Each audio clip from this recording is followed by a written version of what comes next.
Over to you sir. అందరికీ నమస్కారం అండి. అందరికీ సంక్రాంతి, కనుమ, భోగి వరుసగా అందరికీ శుభాకాంక్షలు. సో ఇందులో చాలామంది మన మీడియా మిత్రులు ఇంకా ఊళ్ళు చేరుకోలేదు. జీవి గారు, సుబ్బారావు గారు, నాగేంద్ర కుమార్ గారు, బిఏ రాజు గారు అబ్బాయి, వీళ్ళందరినీ చూస్తున్నాను. ఇంకా చాలామంది రావాలి, చేరుకుంటున్నారు అనుకుంటాను. సో చాలా హ్యాపీగా ఉందండి మీ అందరిని ఇలా కలవటం. సో ముందుగా నీలిమ ఎప్పుడు అంత ఎమోషనల్ అవ్వదు. సో జనరల్గా నేను ఎమోషనల్ అయితే నన్ను ఇంటికి తీసుకెళ్ళి వాయిస్తుంటుంది. ఈరోజు తను ఎమోషనల్ అవ్వడానికి ముఖ్య రీజన్ ఏంటంటే ఈ కథ చెప్పటం. అంటే ఈ కథని కేవలం అది నీలిమ ఎమోషన్ కాదు, నా మిసెస్ రాగిణి ఎమోషను, నీలిమ చెల్లెలు యుక్త ఎమోషను. వాళ్ళకి ఈ కథని చెప్పటం చాలా ఇంపార్టెంట్ అనిపించింది. అంటే ఒక మదర్గా రాగిణికి, పిల్లలుగా వాళ్ళకి, సో ఒక ఫాదర్గా నాకు, మేము నలుగురు ఎలాగైతే కనెక్ట్ అయ్యామో మీ ప్రతి ఫ్యామిలీలో ప్రతి మెంబరు అలాగే కనెక్ట్ అవుతారు ఈ సినిమాతో. ఖచ్చితంగా ఇది మనం షేర్ చేసుకోవాల్సిన emotion, need of the hour అనిపించే ఒక కథ. అందుకనే ఈ సినిమా గురించి మాట్లాడాలన్నా, ఈ కథ గురించి చెప్పాలన్నా చాలా ఎమోషనల్ అవుతుంటాం. రేపు పొద్దున్న ఖచ్చితంగా మీ అందరూ చూసిన తర్వాత కూడా అదే ఎమోషనల్ కనెక్ట్ మీకు వస్తుందని గట్టిగా నమ్ముతున్నాం మేము. ఇంకా ముందుగా ఈ సినిమాని తలపెట్టినప్పటి నుంచి అందరూ కొత్తోళ్ళతో చేయాలి ఫస్ట్ అని చెప్పి కొత్తోళ్ళ కోసం దాదాపు ఒక 6 months పాటు ఆడిషన్స్ చేయడం జరిగింది. అంటే మామూలుగా జనరల్గా కొత్తోళ్ళు అంటే మనం ఏదో ఆల్రెడీ 1-2 సినిమాలు చేసిన వాళ్ళను అప్కమింగ్ వాళ్ళను కాకుండా రియల్ ఫ్రెష్ ఫేసెస్ కోసం చేసాం. చాలా పెద్ద ఆరండి. సో ఆడిషన్స్లో విఘ్నేష్ గవిరెడ్డి దొరికాడు, పృథ్వీ అడ్డాల దొరికాడు, లిఖిత ఎలమంచిలి, ఇలా ఇంకా దాదాపు ఒక 20 మంది వరకు కొత్త వాళ్ళందరినీ కూడా మేము ఆడిషన్ చేసి ప్రతి ఒక్కరిని కూడా వాళ్ళ టాలెంట్ని చూసే సెలెక్ట్ చేసాం తప్ప ఎటువంటి రికమెండేషన్లు కానీ ఎటువంటివి లేవు. సో పొద్దున్న ఆడియన్స్ మీ అందరూ కూడా మీలో తమను చూసుకోవచ్చు. అలా అంత ఫ్రెష్గా అంత జెన్యూన్గా వాళ్ళు యాక్ట్ చేయడం జరిగిందో క్యారెక్టర్ లాగే. నేను తీసుకోవడానికి రీజన్ కొత్త వాళ్ళని క్యారెక్టర్లా కనబడాలని, వాళ్ళందరూ క్యారెక్టర్లానే కనబడతారు. ఇంకా తర్వాత ఓ పక్క ఈ ప్రాసెస్ జరుగుతుండగా ఈ కథకి చాలా ఒక టెండర్, ఒక 17 years, అంటే ఈ కథని మీరు ఆల్రెడీ ట్రైలర్లో చూస్తే అర్థమై ఉంటుంది. అడాలసెన్స్ ఏజ్ అనేది చాలా చాలా ఇంపార్టెంట్ ఈ కథలో, మెయిన్ థీమ్ అది.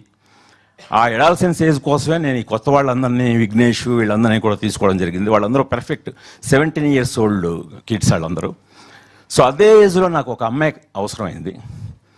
సో ఆ అమ్మాయి నీలిమ కథ చదువుతూనే పొన్నియిన్ సెల్వన్లో చేసిన సారా అర్జున్ అయితే చాలా బాగుంటుంది. బట్ సారా అర్జున్ చాలా చూసి, వాళ్ళ ఫాదర్ రాజర్జున్ గారు కూడా ఆయన మంచి యాక్టర్ అవటం మూలంగా ఆయన కూడా చాలా చూసిగా ఏదో ఏ సినిమా పెడితే ఆ సినిమా ఒప్పుకోడు ఆయన. సో అలాంటిది నేను నీలిమకి చెప్పాను, నువ్వు సారా అర్జున్ తీసుకురా. ఎందుకంటే నీలిమేముంది, సారా అర్జున్ ఉంటే ఈ సినిమా తీద్దాం, లేకపోతే లేదు, రేపొద్దున మీరు కూడా సినిమా చూసే కదే అంటారు. అలా అంది. సరే అప్పుడు నువ్వే తీసుకురా అంటే నీలిమ సారా అర్జును రాజర్జున్ గారితో జూమ్లో కలిసి కథ చెప్పింది. కథ చెప్పిన వెంటనే ముందు రాజర్జున్ గారు షాక్ అయ్యారు, మా బాబు ఏంటి కథ అని. ఈ అమ్మాయిని 17 ఏళ్ళ వయసు సారా అర్జును అంత మెచ్యూర్డ్గా ఆలోచిస్తుందని ఈవెన్ నీలిమ కూడా అనుకోలేదు. ఆవిడ వెంటనే ఇదే మాట, నీడ్ ఆఫ్ ది అవర్ నాన్న, ఈ సినిమా ఇమ్మీడియట్గా చేయాలి, ఇప్పుడు చెప్పాలి. ఈ రోజున సొసైటీలో కాంటెంపరీ ఇష్యూస్ అమ్మాయిలందరూ ఫేస్ చేస్తున్న ఒక మూమెంట్స్, ఈ మూమెంట్స్ని ఖచ్చితంగా కథగా చెప్పాలి, ఇది నేను చేస్తున్నాను నాన్న అని తను వాళ్ళ నాన్నకి డెసిషన్ చెప్పి కన్విన్స్ చేసింది. సో అలాంటి ఒక మెచ్యూరిటీ అంత చిన్న ఏజ్లో ఆ అమ్మాయి పేరెంటింగ్ కానీ ఆ అమ్మాయి స్కూలింగ్ కానీ అంత డీసెంట్గా ఉన్నాయనిపించింది. అప్పుడు ఓకే అని ప్రాజెక్ట్ మొదలెట్టాం. ఇప్పుడు వింధ్యా వేములపల్లి దీనికి ఒక బ్యాక్ బోన్ ఈ సబ్జెక్ట్కి. ఎవరు ఎవరు ఎవరు చాలా ఆల్టర్నేటివ్లు అనుకుని అందరినీ కాంటాక్ట్ చేస్తున్నాం, ఎవరు దొరకట్లేదు. సో అప్పుడు మళ్ళీ యుక్త నీలిమ ఇద్దరు భూమిక గారు ఏంటన్నాను. నేను భూమిక, నేనైతే ఫస్ట్ వద్దన్నాను. ఎందుకంటే భూమికని మదరగా చూడడం నాకు ఇష్టం లేదు. భూమిక అంటే నా స్వప్న. సో ఆ అమ్మాయిని మదర్ ఏంటి టీనేజర్స్కి, అది ఒక 17 ఏళ్ల కుర్రాడికి అని నేను డైజెస్ట్ చేసుకోలేకపోయాను. లేదు నాన్న, మనకు యంగ్ మదర్ కావాలి. సో కరెక్ట్గా ఆవిడైతే బాగుంటారు. జనరల్గా మనం హీరోయిన్స్ని అడగడానికి సంశయిస్తాం. నేను కూడా చాలా డౌట్ పడ్డాను, అసలు నన్ను కొడతాదేమో అమ్మాయి, నేను ఇలా మదర్ క్యారెక్టర్ అనేసరికి భయం వేసి అడిగాను. సో భూమిక ఇలాగా చాలా మంచి రోల్.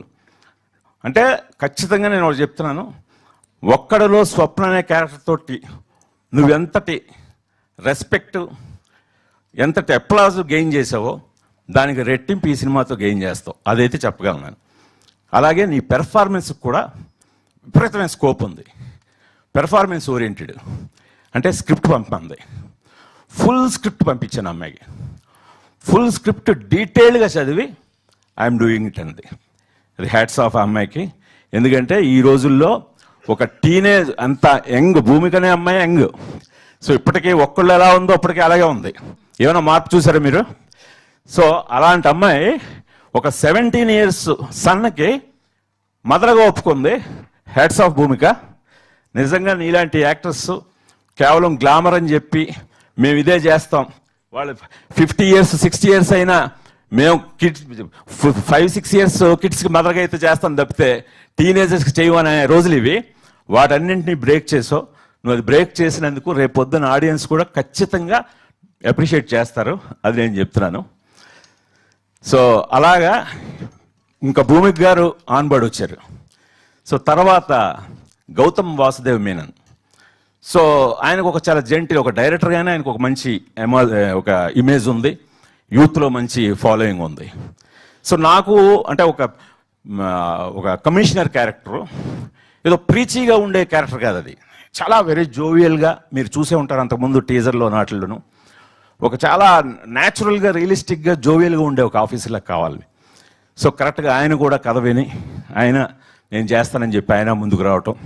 సో గౌతమ్ వాసుదేవ్ మేనన్ గారు కూడా ఇందులో ఒక ఇంపార్టెంట్ కీ రోల్ ఆయన ప్లే చేశారు. ఇంకా టెక్నీషియన్స్ విషయానికి వస్తే, నా స్క్రిప్ట్ చదివి మ్యూజిక్ డైరెక్టర్ పంపించాను కాలభైరవ్కి. స్క్రిప్ట్ చదివి ఫస్ట్ ఫోన్ నాకు కాలభైరవ్ గారి దగ్గర నుంచి రాలేదు, కీరవాణి గారి దగ్గర నుంచి వచ్చింది. వచ్చి గుణగారు మీరేమనుకోకపోతే దొంగచాటుగా మీ స్క్రిప్ట్ చదివేసాను అన్నారు ఆయన. సో నేను షాక్ అయ్యాను, ఏంటి సార్, అదే మా వాడిని మ్యూజిక్ డైరెక్టర్ అనుకుంటూ మీరు స్క్రిప్ట్ పంపించారు, అది టేబుల్ మీద ఉంది. నాకు గుణశేఖర్ అనేసరికి కొద్దిగా క్యూరియస్ అనిపించింది. ఆ క్యూరియాసిటీ తోటి నేను చదివేశాను. ఇక నా మొట్టమొదటి సినిమా లాఠీ సినిమాకి మ్యూజిక్ డైరెక్టర్ కీరవాణి గారు. సో ఆయన చదివేసి వెంటనే నేను మీ ఇంటికి వస్తున్నాను, లేదు మీరు మా ఇంటికి వస్తారా అని, దాదాపు ఉదయం ఎర్లీ మార్నింగ్ ఒక 7-8 ఆ టైం అనమాట. ఆయన సార్ భలేవాడు సార్, నేను వచ్చేస్తానని చెప్పి ఆయన దగ్గరికి వెళ్తే ఇదే మాట అన్నారు, నీడ్ ఆఫ్ ది అవర్. మనం మన పిల్లల గురించి, మన పిల్లలు మన పేరెంట్స్ గురించి ఎలాంటి సందర్భాలు ఎదుర్కొంటున్నామో అప్పుడు ఇది తీయాల్సిన అవర్ అండి, అర్జెంటుగా ఈ సినిమా తీయండి, చాలా చాలా బాగుంది అని వాళ్ళ అబ్బాయిని పిలిచి కూర్చోబెట్టి, గుణశేఖర్ అంటే ఎవరో అని ఆయన మళ్ళీ ఆయన పరంగా నన్ను పరిచయం చేసి ఒళ్ళు దగ్గర పెట్టుకొని చేయి ఈ సినిమా అని కొడుక్కి ఒక హెచ్చరించారు. ఆ దాని ఫలితమే ఈ రోజున కాలభైరవ అద్భుతమైన పాటలు, ఇంకా 2 పాటలు రిలీజ్ చేయాలి. అలాగే బ్యాక్గ్రౌండ్ స్కోర్ రేపు పొద్దున సినిమా చూసిన తర్వాత కాలభైరవ బ్యాక్గ్రౌండ్ స్కోర్ గురించి మాట్లాడుకుంటారు. ఈ బ్యాక్గ్రౌండ్ స్కోర్ అయిపోయిన తర్వాత కీరవాణి గారికి నేను ఫోన్ చేసి చెప్పాను, సార్, ఎందుకంటే కీరవాణి గారు మాస్టర్ బ్యాక్గ్రౌండ్ స్కోర్ చేయడంలో, మిమ్మల్ని మించిపోయాడు సార్ మీ కొడుకు అని చెప్పాను. ఆయన ఎంత హ్యాపీ అవ్వలేదు. సో అలాగా ప్రవీణ్ కే పోతన్ ఫోటోగ్రఫీ కొత్తగా ఉండాలని, ఒక కొత్తతను ఇంట్రొడ్యూస్ చేయాలని చెప్పి పిఎస్ వినోద్ గారి దగ్గర, రత్నవేలు గారి దగ్గర పనిచేసిన ప్రవీణ్ కే పోతన్ అనే అతన్ని సినిమాటోగ్రాఫర్గా పరిచయం చేశాను. ఇంకా ప్రవీణ్ ఎడిటరు. ఇలా ప్రతి టెక్నీషియను ఈ సినిమాకి అందరూ కథ వినే, అరే ఈ కథ భలే ఉందండి, ఎందుకంటే బట్ కథ చదువుతున్నారు అందరూ. అట్ ది సేమ్ టైం అంటే కొత్త వాళ్ళతో తీస్తున్నాం కదా అని చెప్పి ఏదో చిన్న స్కేల్తో తీసే సినిమా కాదు, చాలా పెద్ద స్కేలు. అందుకని వాళ్ళందరూ కూడా చాలా బాధ్యతాయుతంగా పనిచేశారండి. అందుకనే ఈ రోజున ఖచ్చితంగా నేను చెప్తున్నాను, ఈ జనవరి చాలా నవ్వులతో స్టార్ట్ అయింది. అన్ని సినిమాలు బాగున్నాయి, చాలా హెల్దీ వాతావరణంతో మొదలైంది 2026. ఈ నవ్వుల నుంచి హ్యాపీగా అలా నవ్వుకుంటూ ఫిబ్రవరి ఫస్ట్ వీక్లో ఒక్కసారి ఒక చిన్న బ్రేక్ యూఫోరియా తోటి మన ఫ్యామిలీల గురించి ఆలోచించే, మన గురించి మనం ఆలోచించుకునే, మన పిల్లల గురించి మనం ఆలోచించుకునే సమయం వచ్చిందని ఫిబ్రవరి 6న విడుదలవుతున్న యూఫోరియా చూడండి. తప్పకుండా మీరు నన్ను ఆశీర్వదిస్తారని ఆశిస్తున్నాను. థ్యాంక్ యూ గుణశేఖర్ గారు, థ్యాంక్ యూ సో మచ్. నేను అందరినీ అడిగాను, so I have to ask you also. మీ యూఫోరియా మూమెంట్ అంటే ఏం చెప్తారు? వీ హ్యావ్ లైక్ మీ సినిమాలు చూసినప్పుడు చాలా యూఫోరియా మూమెంట్స్ ఉన్నాయి ఫర్ యూ, బట్ ఎస్పెషల్లీ ఈ సినిమాకి సంబంధించి. నా యూఫోరిక్ మూమెంట్ అంటే ఈ యూఫోరియా సినిమా డబుల్ పాజిటివ్ చూసిన తర్వాత నా ముగ్గురు ఆడాళ్ళు, రాగిణి, యుక్త, నీలిమ, వాళ్ళు చాలా తృప్తిగా చాలా మంచి సినిమా తీసావు నాన్న అని చెప్పి వాళ్ళు చెప్పడమే నా యూఫోరిక్ మూమెంట్. డెఫినెట్లీ. ఫస్ట్ ఇంట గెలిచి రచ్చ గెలవాలంటారు. ఆల్రెడీ ఇంట్లో గెలిచేశారు మీరు, ఇప్పుడు రచ్చ గెలవడానికి Feb 16th వచ్చేస్తుంది అనమాట euphoria. And thank you so much. We have a Q&A session. For Q&A session I request